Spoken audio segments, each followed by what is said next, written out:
How's it going, guys? JP back at you once again, bringing you guys another review here on Body Bags. This is week number 85. It's a glorious Wednesday night, and the theme this week is documentaries. Which is interesting because recently, if you guys had followed me on my podcast, you would know that I did a huge documentary kick for a few weeks where I was watching all the documentaries in my collection. Pretty much watched them all except one. I have one left and decided to review it for tonight. So that is American Grindhouse from the year 2010. This film is basically a documentary on the types of films that would be considered Grindhouse films. It was, the films that were played late at night at these Grindhouse theaters in New York, 42nd Street. They have John Landis and Larry Cohen, Joe Dante, Herschel Gordon Lewis, Fred Williamson, bunch of people kind of talking about these films.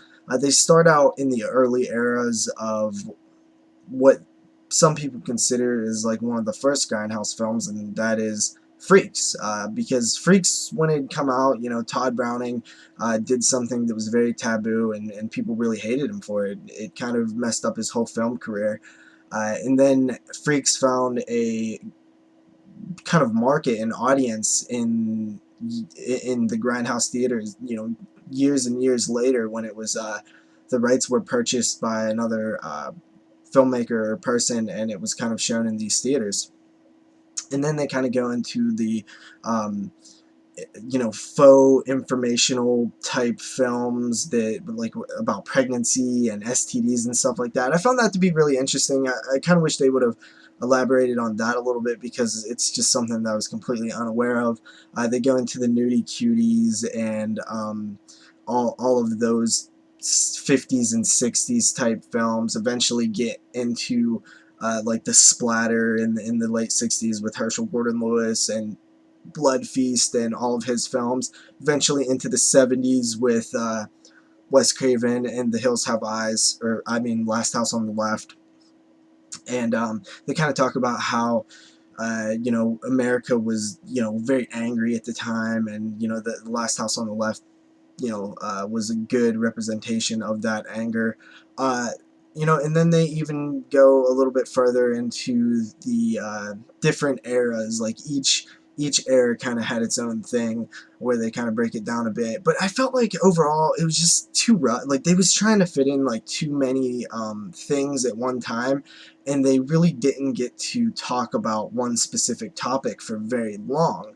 I almost feel like they should have made it a little bit more focused on the actual Grindhouse theaters themselves, like what they were like, who was involved, how they succeeded or failed, things like that. They kind of just talk about the films, and they talk about them so briefly that you're not really learning anything. It's just kind of a cool thing to see some of these weirder films that you might not heard of. There's a lot of the popular ones that kind of everybody knows in the more modern era, but some of the early stuff I really was just completely unaware of, and I feel like they didn't really have a great group of people involved. Typically in these documentaries you have like tons of people who are filmmakers talking about these films. They only had a handful of filmmakers, a couple film historians and things like that, but there just seems like there would have been a lot more interesting experts out there that I've seen in other documentaries that added a lot of great opinions and valid, awesome statements to talking about this type of film, whether it's exploitation or in this case those Grindhouse films. And I think they skipped a lot of popular films that kind of played in that circuit. But overall, I mean, it's entertaining. It's 120 minutes. You kind of get into it, and it does move by really quickly because they don't focus on one thing very long. It kind of just goes and goes and goes. A lot of nudity, a lot of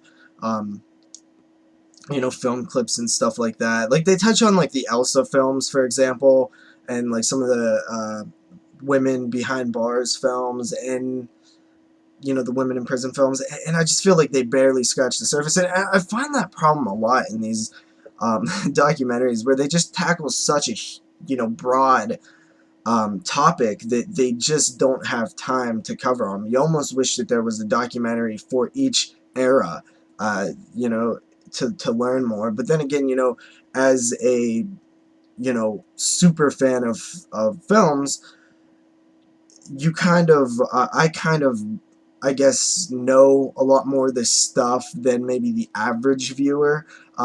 Like you guys would obviously know all of this stuff too, so maybe it's kind of weird because you would think something like this would be targeted for the more hardcore fan, but I feel like that a lot of the stuff that they talk about kind of, we already know. I just wish they would have got into the whole concept a little bit more, like what is a grindhouse film, and especially when they talk about briefly the 42nd Street theaters, the big line of theaters in New York, like that era and location, and just the whole system that was in place there seems really interesting to me, and I wish they kind of would have focused on that a little bit more. But overall, I mean, it's pretty solid. I give it a 6.5 out of 10. Nothing mind-blowing here, but definitely a decent little documentary. Check it out if you haven't. I'll see you guys next time. Peace.